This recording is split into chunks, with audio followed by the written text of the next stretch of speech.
Now, the new Pope has, in his first days in office, made a number of gestures which have been very popular.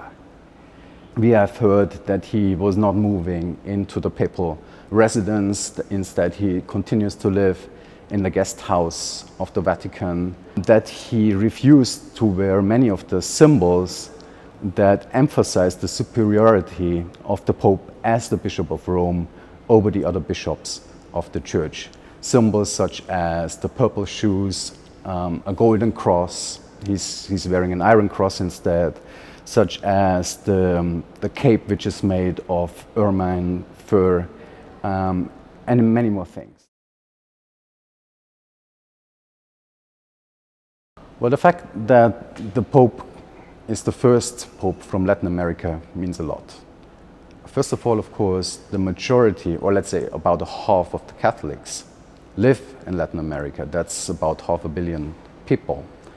And the Church is facing a number of very particular problems in this region, and many of them think that the Vatican has so far taken a Eurocentric perspective and has not really shown a lot of interest in the particular problems of the region. The Church in Latin America is not so much under pressure from secularism as the pressure from evangelical and charismatic churches. Now, some of these churches are very aggressive in missionizing Catholics. So the Church, if it makes gestures toward the liberals in Europe, it at the same time loses ground in Latin America. That's one of the huge dilemmas that the Catholic Church is facing at the moment. Now, it will take certainly decades until this legacy is evaluated. And it could very well happen that in 50 years people will say that this Pope was one of the most important popes of the 20th century exactly because of his intellectual legacy. On the other side, of course, we see his legacy as a Pope, as the leader of the Church, as an administrator of the Vatican. And this legacy is certainly not as positive. Of course, the practically unprecedented, at least in the modern era, unprecedented step of the previous Pope to resign from his office. This is also part of the legacy because it will change the nature of the office. In the future, people will always ask the question if the Pope should resign, if there is a crisis, if the Pope is getting sick, if he's getting old. This certainly changes the nature of the office. But clearly it is problematic. The Pope has moved into the Vatican again, so he's physically present. He's also dressed as an emeritus Pope. He took off some of the symbols, but he emphasizes his role as an emeritus Pope. On the one hand, of course, he has ascertained the new Pope of his absolute loyalty, but also he's clearly present as if to tell the new Pope, so if you need some advice, I'm here, I'm there, you can come to me.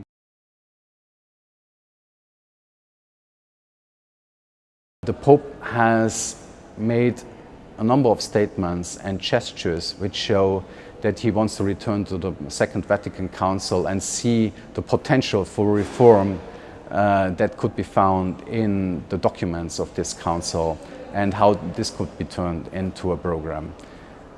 This pertains primarily a more collegial governance of the Curia.